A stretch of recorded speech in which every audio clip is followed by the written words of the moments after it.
Temporal humans, it's too good to be true, and please try to limit the rejoicing, but this is the second episode of the Trailer Trash Terrors podcast released this week. I think such an event is sometimes referred to as a twofer. Season 1, Episode 4, of the Trailer Trash Terrors podcast is titled, Curtis Kybalion Culture.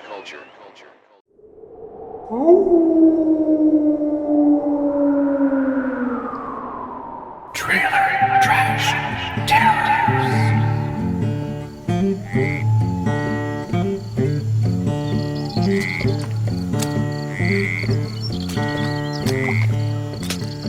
Curtis Kybalion Culture. Let me say that title one more time. Today's bonus episode is called Curtis Kybalion Culture. Greetings, everybody. This is Vic Hermanson, here with what I guess I must call a bonus episode of Trailer Trash Terrors. I didn't even really plan on doing this one, but I met someone who granted me an interview concerning something that's pretty interesting.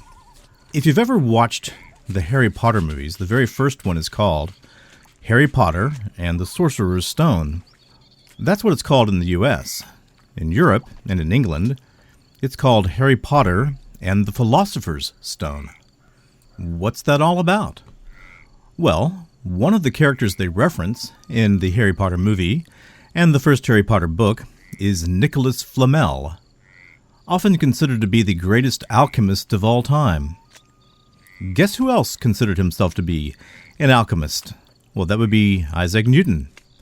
Of course, you think of Newton more as laws of motion, calculus, optics, all those sort of things. They don't normally talk about the fact that Isaac Newton wrote over 1 million words concerning Christ, Jesus Christ, and his life, and that he considered himself an alchemist. He may have died because of his continuing practice of alchemy using toxic chemicals. Have you heard of Elizabeth Clare Prophet, Ramtha, Madame Blavatsky, G.I. Gurdjieff, Alspensky, the Rosicrucians? If you've heard of any of these things, and you know about Nicholas Flamel, you are at least somewhat aware of the esoteric tradition. In the West, that has meant that there are schools that want to keep their knowledge secret. They feel that this knowledge is not meant for everyone. So you end up with secret societies. Now, one of the more interesting things about these secret societies is that they're not terribly secret. Any boy who read adventure magazines or popular science or anything like this back in the 70s or 80s, if you looked in the back, where all the great advertisements were, where you could get your real nuclear submarine for $5, there would also be an ad for the Rosicrucians, and they were great. Any bookish 12-year-old boy who was looking at these ads would say to themselves, "Wow, secret knowledge. I want some of that. What are the Rosicrucians? I'm going to send away for this book." Secrets entrusted only to a few, the unpublished facts of life. There are some things that cannot be generally told, things you ought to know.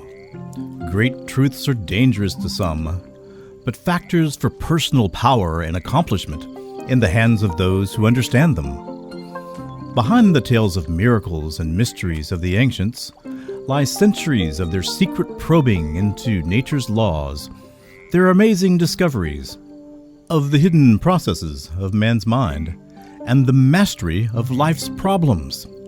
Once shrouded in mystery to avoid their destruction by mass fear and ignorance, these facts remain a useful heritage for the thousands of men and women who privately use them in their homes to this very day. This free book, The Rosicrucians, not a religious organization, an age-old brotherhood of learning, have preserved this secret wisdom in their archives for centuries. They now invite you to share the practical helpfulness of their teachings. Write today for a free copy of the book, The Mastery of Life. Within its pages may lie a new life of opportunity for you.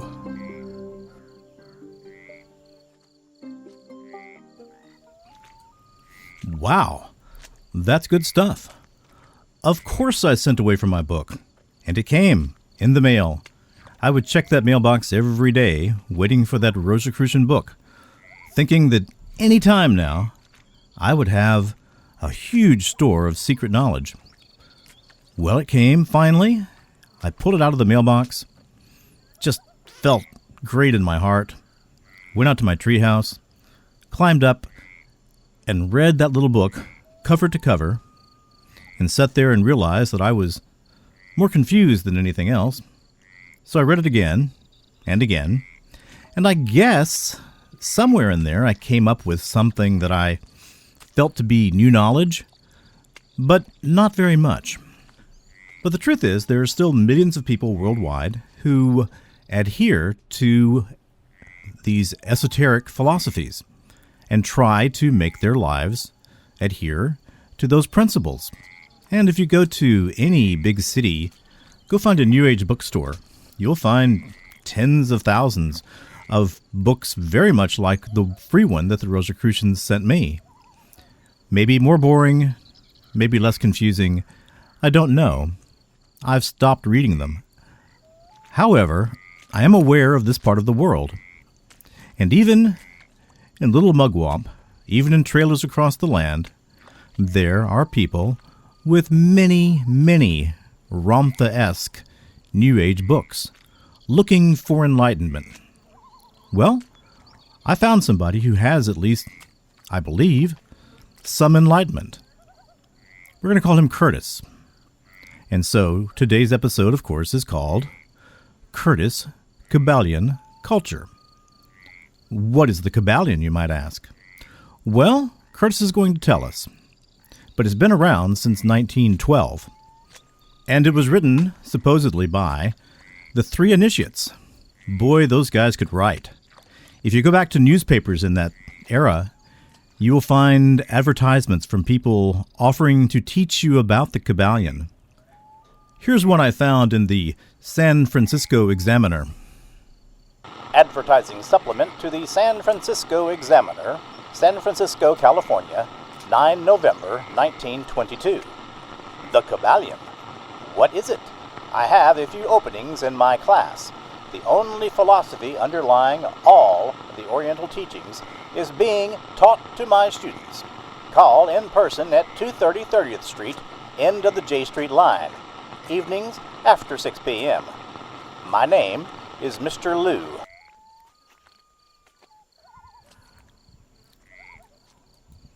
I wonder how many people took the J Street line out to Mr. Liu's class and came away as experts in the Kybalion. I don't know.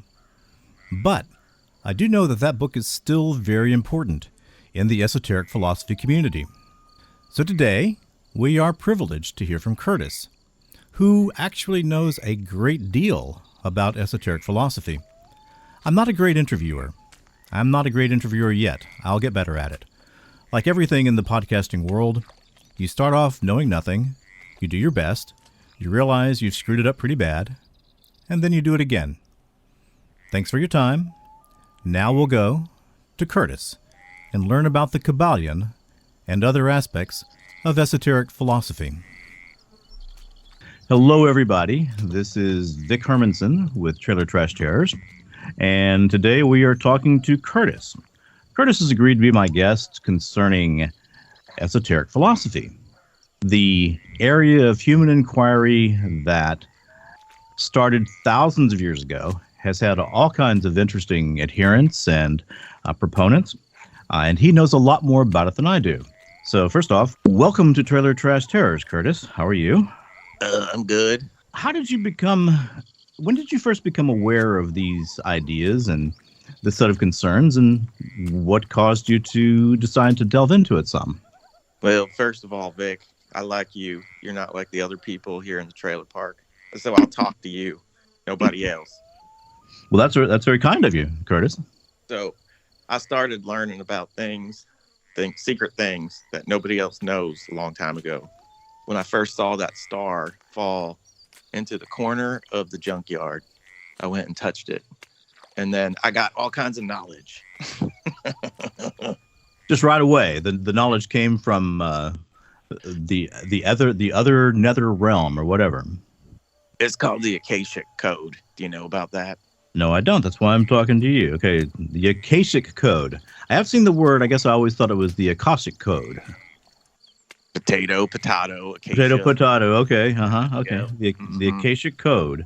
All right.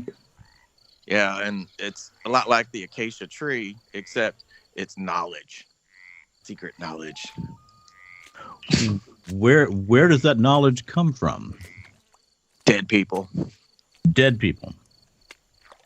Dead people. All right. So is there a realm where the dead people decide to get together where the dead people are forced to get together and share this knowledge or discuss this knowledge? Is this a choice or a compulsion? It's more of an awareness. An awareness, okay. Awareness for living and dead people. And they're all living and dead at the same time. So you and I are both living and dead? Basically. Okay. What part of me should I think of as being dead? Well, you have your mind, your reasoning, and then you have your soul and you have your body. Mm-hmm.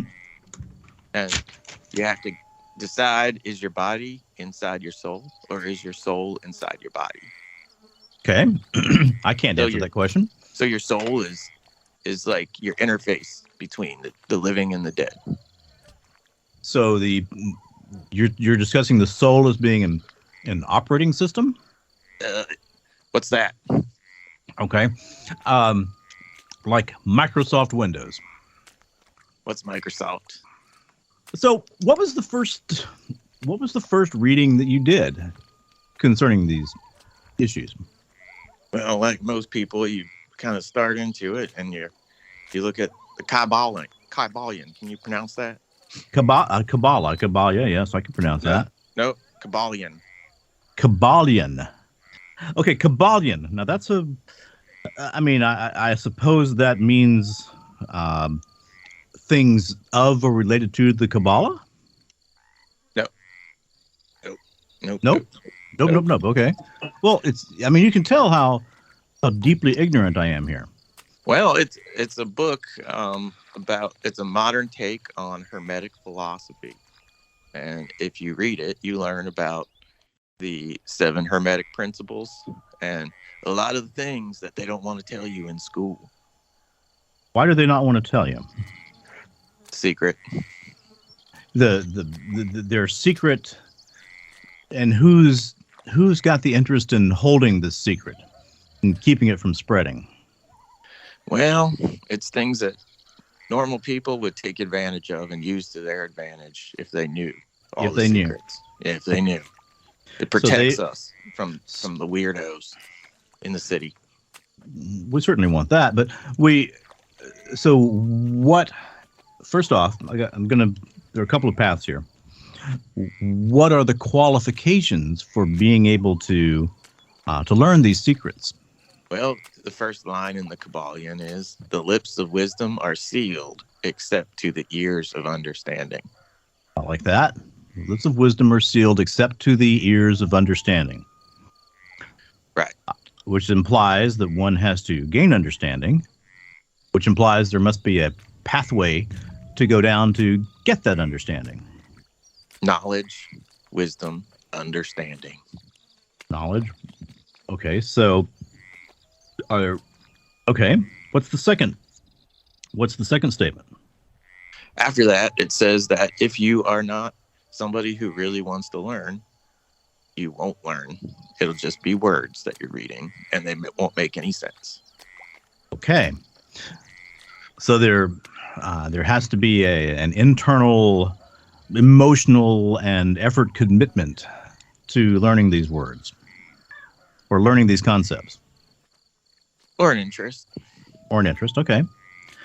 Does it make allowance for people who start with a passing interest and then over time develop a much more abiding and deep interest? No. All right, please keep going. I want to hear these statements, as I've actually never heard them before. Well, if you read the book, it tells you about the 7 Hermetic principles.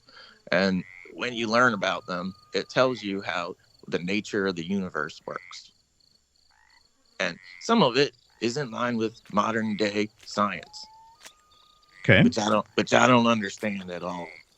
Well, neither do I. So, but how was it in line? Where does the correspondence arise?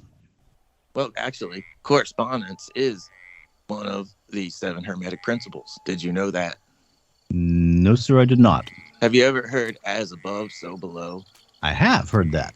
That is the principle of correspondence. Which means if you ever want to know what somebody else is thinking, put yourself in their shoes. This is a practical use of empathy. It's how to use your mind. How to use your mind, okay. Well, down at this end of the trailer park, we do have internet connections and that kind of thing. I'm sorry, I'm not meaning to cause you any pain or anything. It says here that we've got the principle of mentalism. Oh, that's the very first one. That's the very most important one. It says the all mind, the universe is mental. Right. It means that we're all operating inside the mind of the creator. All operating inside the mind of the creator. Okay. And we're all like creation inside somebody's mind somewhere.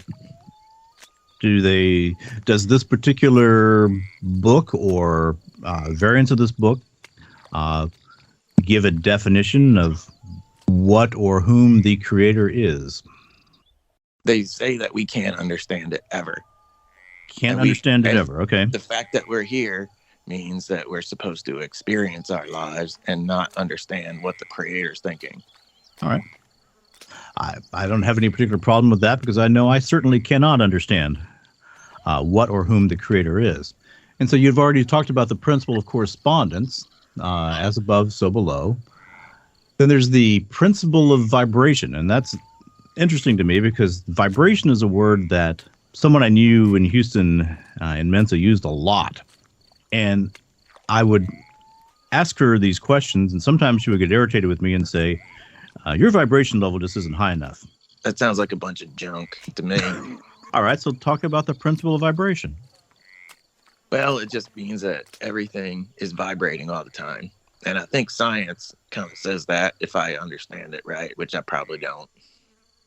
Well, there's always some, until you get to absolute zero, there's always some physical, molecular, atomic motion.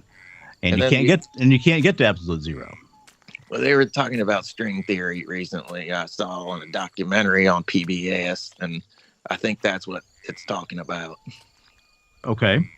So they talk about string theory as being underlying the structure of the universe.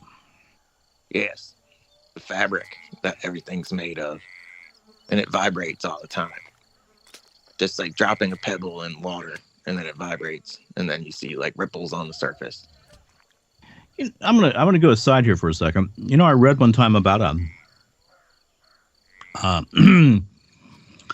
think it was either Ryan or one of the other researchers who brought psychics together, people who were acclaimed psychics, and he asked them to delve into whatever realm it was they went to get the information they got, and to draw pictures of atoms, what atoms were. And this was some years before this kind of knowledge was, readily disseminated. And they came up with something relatively close to what an atom is, or what an atom was thought to be at the time. Where does that kind of knowledge come from? Is that coming from the The mind of the creator? Is that coming from the abilities of these people? Where's that coming from? The rules all come from the mind of the creator. Okay. It's just the rules we can play by. And I'm assuming some people are better at playing by those rules than others. If you're not aware of them and you're just doing things, then you're just doing things. Then we have the principle of polarity. Everything is dust. Everything has poles. Everything has its pair of opposites. Like and unlike are the same. Opposites are identical in nature, but different in degree. Extremes meet all truths. Extremes meet all truths are but half truths. All paradoxes may be reconciled. That's correct. Be reconciled. So here's how you understand that. You ever see a thermometer? Yes, sir. Can you tell me what degree is hot and what degree is cold, and where they change? No, that would be a convention. That would be some agreement that people made. So if I'm looking at the temperature. Yeah, if I'm looking at a 6-year-old child determining if they're sick, then 102 is hot. If I'm looking at melting steel, 102 doesn't even break the scale. Right. So there's poles. It just depends on how you're thinking is how you can manipulate what you're seeing. So it's a construct in our minds. It's not real. There's no such thing as temperature. What am I measuring then? You're measuring thoughts. The thermometer is measuring thoughts? Yep. Okay. Go a little deeper into that if you don't mind. If I'm waiting for snow, I'm looking for 32 degrees. At least, yeah. Mm-hmm. All right. So there you go. Okay. The questions you ask become the answers. Questions you ask become the answers. So if I ask... You ever hear the measurement problem? Well, I guess I've heard various lamentations about the fact that we can only measure so accurately. If you're part of the measurement, you can't accurately measure it. If you're part of the measurement, you can't accurately measure it, like Joule slit experiment and quantum collapse and all that. Similar. I don't know what that means. No, I would think that this would start to get down into the fact that we are, no matter what our minds are, it's very difficult for us to experience the world outside of a meat suit. We are messy, squishy, nutrition-needing, moisture-needing, impulse-fulfilling things. Now, there's a mind in there somewhere that can overcome some of that, but how do we overcome the problem of the body? Well, it's just like this. Let's pretend you and I are on rafts going down the river. Okay. I want to measure the distance between us with a tape measure. Okay. What happens? Well, it's not a consistent distance. No, exactly. Yeah, it's not a consistent distance. The tides or the streams on both sides of the river aren't necessarily moving at the same speed. My raft is rougher than yours. I'm sitting in the wrong place. So constantly we're moving back and forth and unable to come up with a consistent distance between us. Correct. So what I'm saying is that if you take your mind out of the actual measurement and come up with what you want to do, the polarity of it and the differences of the two different positions doesn't make much of a difference. Like if I wanted to hop onto your raft, I would just steer over there and do it instead of measuring it and then calculating it first. Right. The distance, excuse me, that you're trying to, the level of accuracy that you need is, can I jump that far? Yes. Okay. Sometimes and you can jump further than you know you can. Well, yes, I guess it depends. You get a little bit of adrenaline in you. Yeah, my raft is going down the smooth part of the river. Yours is going over the waterfall. You can probably jump farther than you could normally jump. Correct. Okay. But anyway, polarities, you want to stay in the middle of them in your mind. You don't want to get too hot or too cold. Is there a name for that teaching? Like the middle way or something? Or Balance. balance? Okay. Okay, let's go to number 5, which is the principle of rhythm. If you think about vibration, it plays into the rhythm part. There's a rhythm to the vibration. It's like a heartbeat for the universe. And for human souls and human emotions and human abilities and human health and all of that? You ever hear like stories about how somebody had impeccable timing? Yes. All right. Well, that's what it is. It's timing. You got to time things right. Give me an example. If I was to buy some stock when it was really low and then sell it when it's really high, that would be an example of good timing. Okay. I've never had that particular skill. Well, it's some of it's luck, some of it's people checking things and learning about things. So, okay. I mean, most of these, as you read them, they're not particularly esoteric, other than the way they're, the fact that they're grouped into that territory. But the next, of course, is the principle of cause and effect. Every cause has its effect. Every effect has its cause. Everything happens according to law. Chance is but a name for law not recognized. There are many planes of causation, but nothing escapes the law. Right. Okay, whose quote is that? The 3 initiates. The 3 initiates. That's who wrote the Kybalion. All right, well, who are the 3 initiates? Nobody really knows, and a lot of people think it's just a pen name. Okay. As you read the Kybalion, do you... All right, so I'm just thinking about putting the Kybalion in the same category as I would other books. Okay, if I read a book by Larry Niven and Jerry Pournelle, I can go through and I can say, okay, this is a Larry Niven chapter. There's a voice that it has, and then that voice changes when Jerry Pournelle comes in. Are there multiple literary voices in the Kybalion? Nah. Okay. Just a bunch of quotes. It's really like they call these the 7 keys to the esoteric and to the occult. What one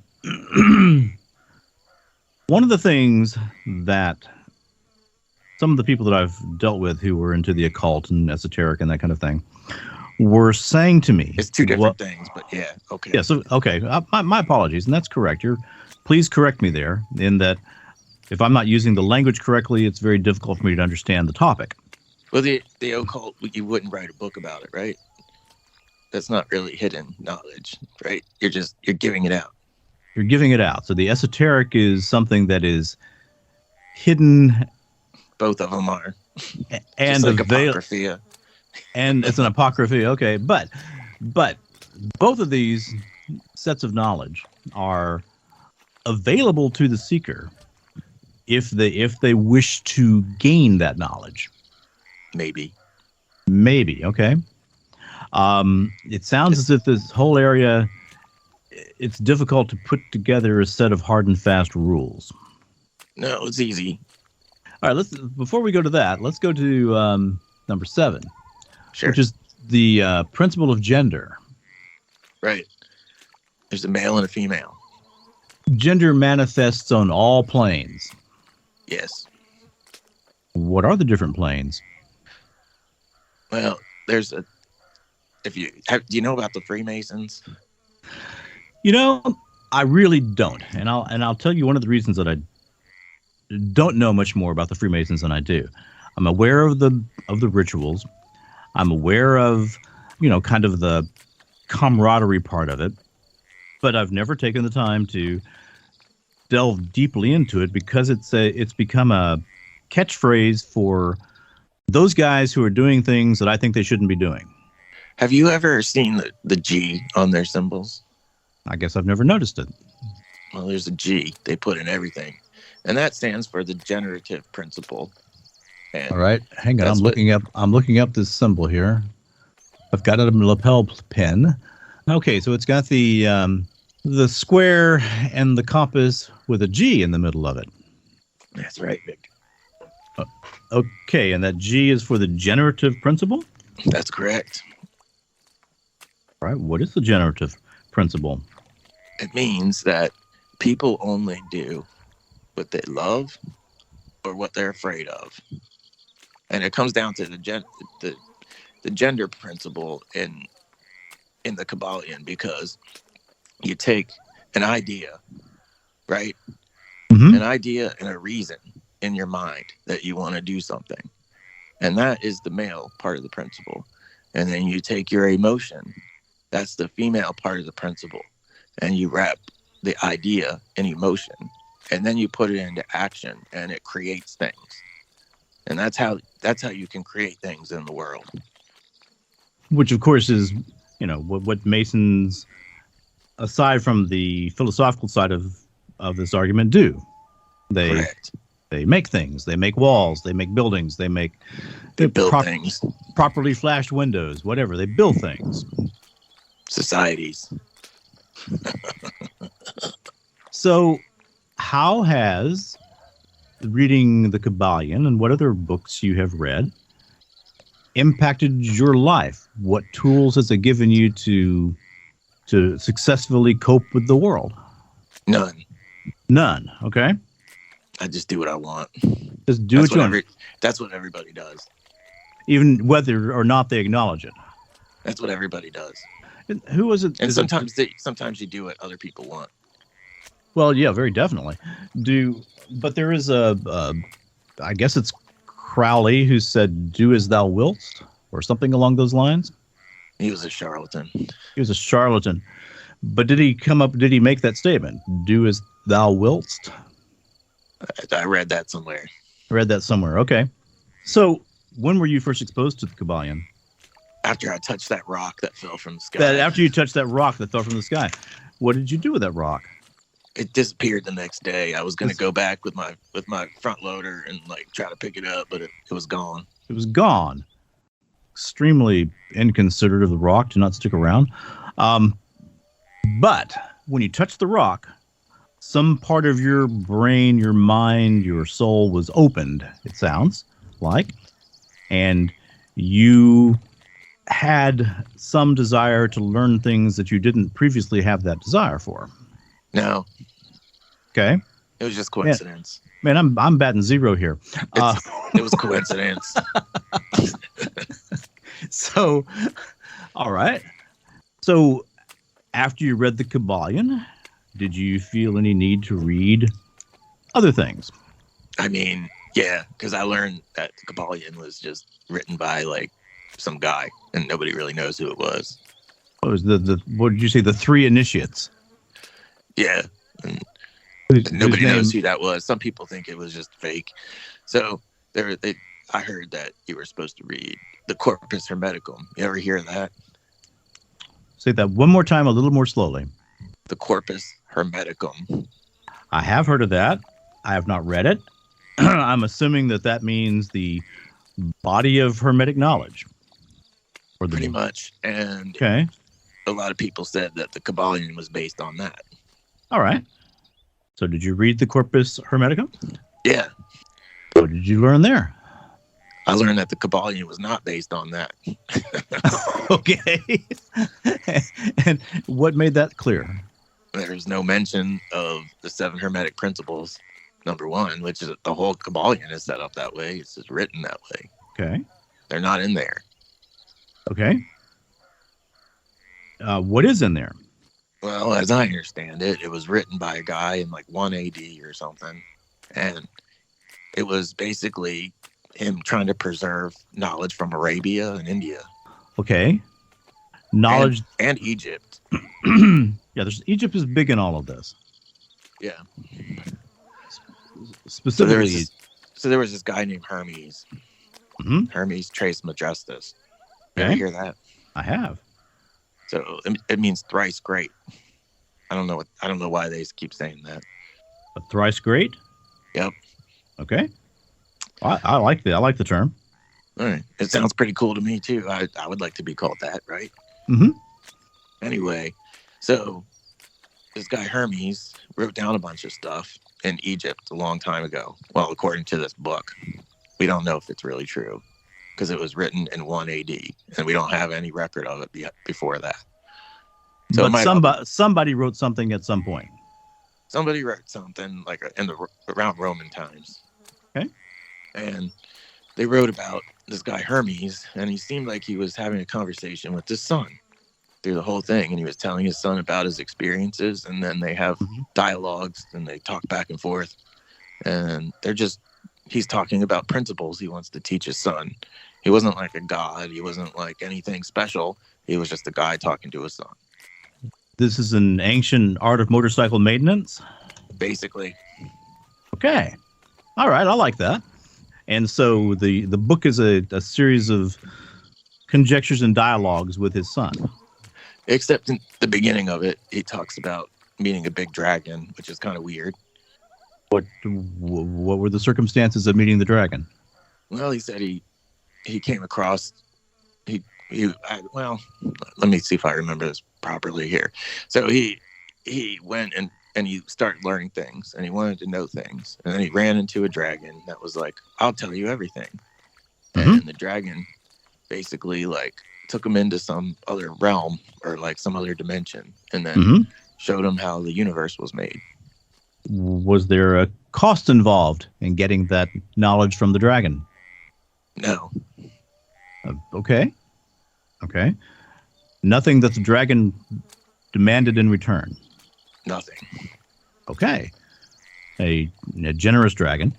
But so anyway, after he had his sojourn with the dragon, he had a full understanding of the universe and how it worked? No. He did not. No. Because the dragon didn't give him that information, or because he had a human mind, or... Basically, the dragon said he could never understand everything, so just forget it and live your life. Well, it seems like this is kind of a bottom line, a matter of don't sweat everything as much. Pretty much. Just live your life. And what does Hermes and the Kybalion, what do they say about the fate of the human soul, or whatever may or may not exist after our body goes away? They talk about that a lot. Do they? Okay. Well, it's like we talked about before. Is your soul inside your body, or is your body inside your soul? And what is a soul? Well, I think that most Westerners, and I'm not answering this question because I don't know the answer, but I think most Westerners walk through the world with a belief that their body is a vessel, at least temporarily, for their soul. Now, why they have that particular view, I can't tell you, but that is, I think, generally the Western perception. I was thinking about that, and I think it's wrong. You think it's wrong that that's the perception, or you think that perception is wrong? I think that perception is wrong. Okay, tell me why. If you look at it, our skin underneath the microscope, it's a bunch of little molecules spinning around each other. Uh-huh. There's something that holds all of those together. That is correct. And we don't know what it is. And we don't know why our brains can make them move. Or where the thoughts and impulses within our brains arise. No. We don't know how our brains can make things move when we want to, besides the reason and will to do it. Let me get back to this. Let me kind of set it up. We were talking about human brains, where the soul resides, the soul within the body, the body within the soul, and the fact that we don't really understand everything that's happening between the brain and the body. Right. Okay. We know we exist, and we know we can make our hands move, but we don't know how our brain makes our hands move at the molecular level. Is there speculation in this community about that? Yes. What is that speculation? There's no community, though. So this is fully composed of individuals, and their individual seeking. Yep. So you ever hear of Plotinus? No. He was a philosopher. What was his philosophy? Well, they called him Plotinus the Beautiful. And his whole thing was that our souls and everything is not anything until it's one, and until it serves a purpose. And if it doesn't serve a purpose, it goes away.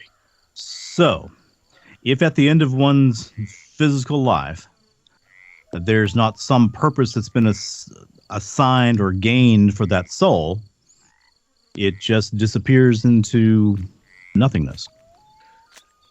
Well, he kind of flirted with reincarnation a little bit. So if you don't achieve that in one lifetime, you might achieve it in another? Yeah, like the whole principle that energy never really dissipates. It goes somewhere. It turns into something else. You know, Curtis, I wish you could have been there in Houston, because you're a lot more interesting to talk to than the Mensa woman. What's Mensa? Waste of time. Is that like mental? Pretty much, yeah. Okay. Mensa is apparently comes from a Latin word meaning table, talking about minds gathering around a table to discuss things. Anyway, like a waste of time. It's a waste of time. It's a modern club of people who can do well on standardized tests.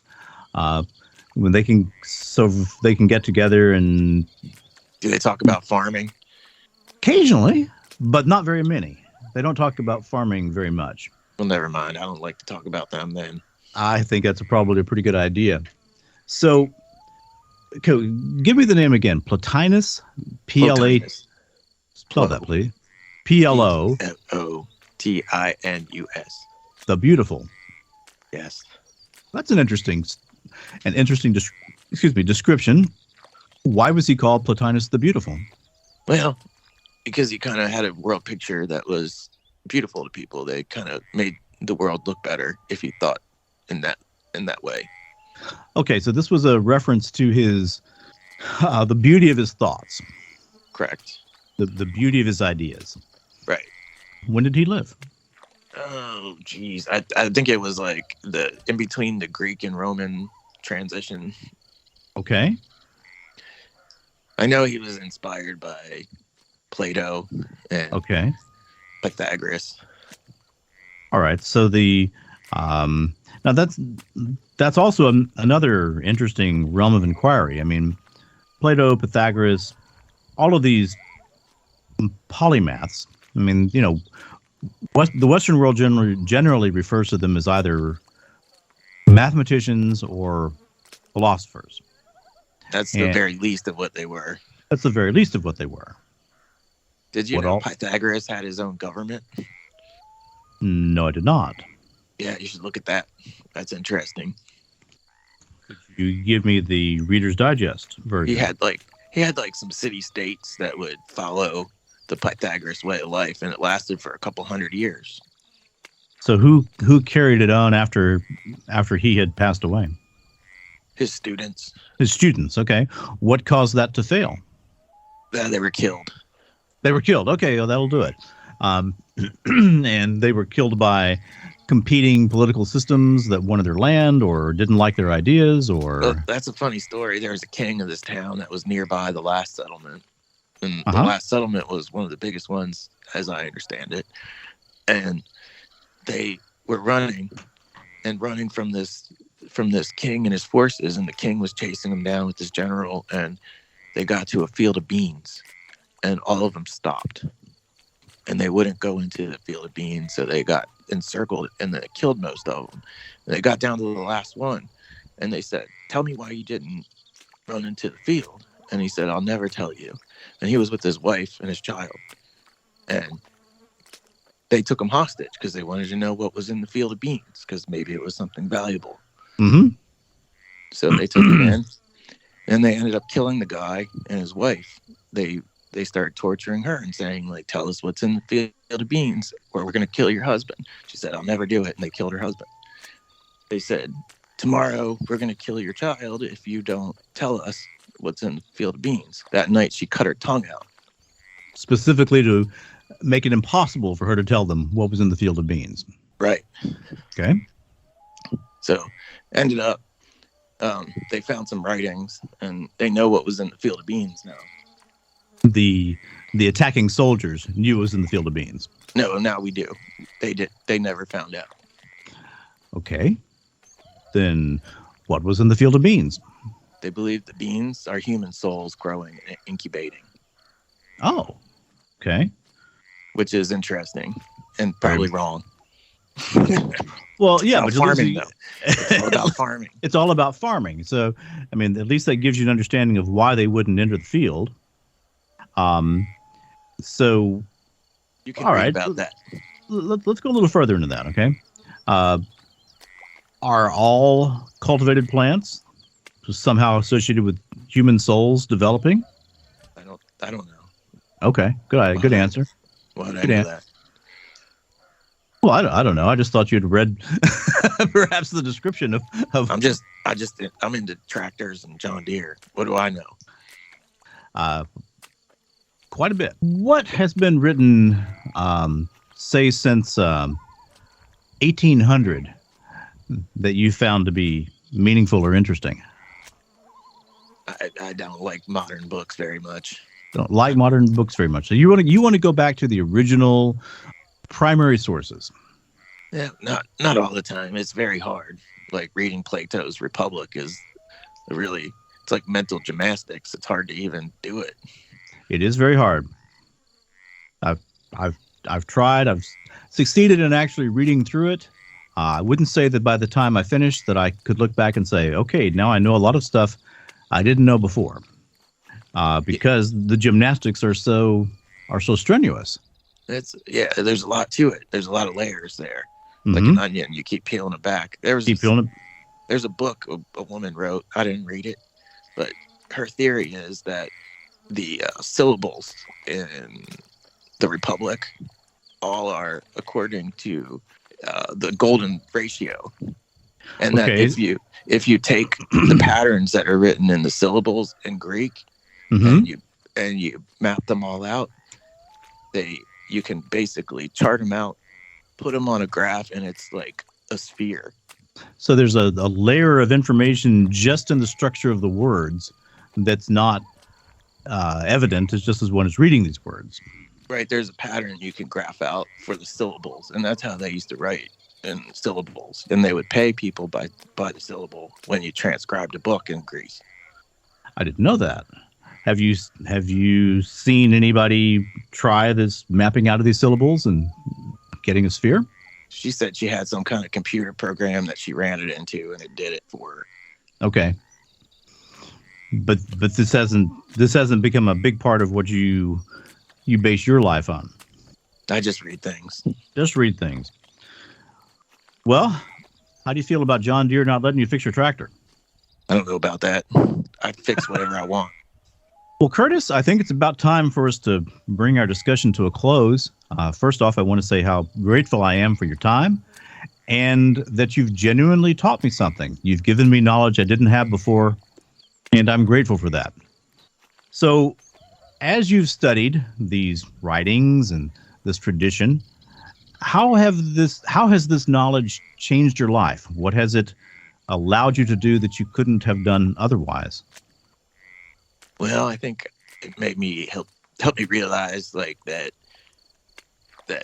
there are ways that people frame things and ways that they have what I call rhetoric. If it's just rhetoric, it's basically a way to kind of motivate people to do things. And the way we're talked to in society and from the time we're children is rhetoric.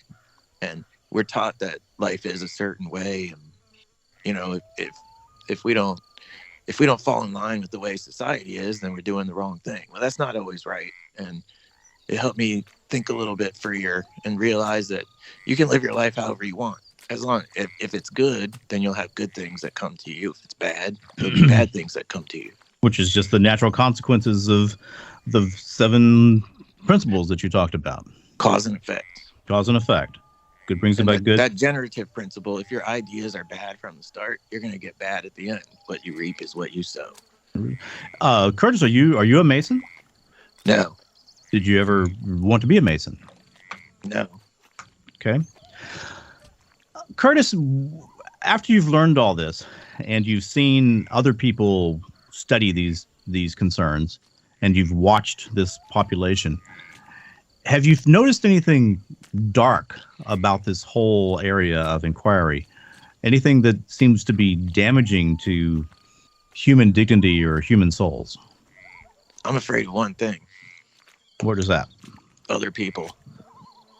Other people. People that have bad intentions, that have avarice and greed and operate to control things. I'm afraid of those people. Mm-hmm. I think that's dark. But nothing outside of just the motivations of another human really brings you any fear. There's nothing else in this plane that we have to worry about. We're going to destroy ourselves if anybody destroys us. Well, I'm fully in agreement with you there. Curtis, I'm going to bring the show to a close and ask you, is there anything else you'd like to say or communicate, or any part of you you'd like to get out there to the airwaves? I like pizza. Do you like pizza? Man, I do. And sometimes I'll tell you what, York is not the restaurant capital of the world. If you are wanting some really, really good food, you got to go someplace else. But my favorite pizza of all time was at this it wasn't little, but it was a place in Houston called Bira Paretti's. And their advertising was, they're gone, so I can talk about them. Let's see, a great little Irish bar, a great Italian restaurant, and it was both. So we would go there after work, and we would get their huge everything pizza and antipasto, and about 6 of us, who were just out of the ICU, would sit there and chow down on this. But man, yes, I do indeed like pizza. Favorite. What's your favorite? Who's got the best pizza at that end of the trailer park? I make my own. Make your own. Okay. I've tried that. I've never been very successful. Curtis, I sure do appreciate your time. It's been a real pleasure talking to you. I've learned some things, and I hope you haven't considered it a waste. Keep on farming. Thank you so. Bye-bye, Curtis. Okay, it's time for all the formal ending stuff. Trailer Trash Terrors is written and produced by me, Vic Hermanson, with help from Boudreaux, of course. The music you heard was provided by Loco Lobo and Smart Sound. Our social media presence will be expanded in the next few weeks, but for now, if you want to get in touch with us, please just write to trailertrashterrors@gmail.com. We need your stories. As you can see, we are just a wee bit different here. If you have a story that you have thought is too odd to share anywhere else, please call us. Please send it to us. We want it, we need it, and we will present it with respect and understanding. Thanks again.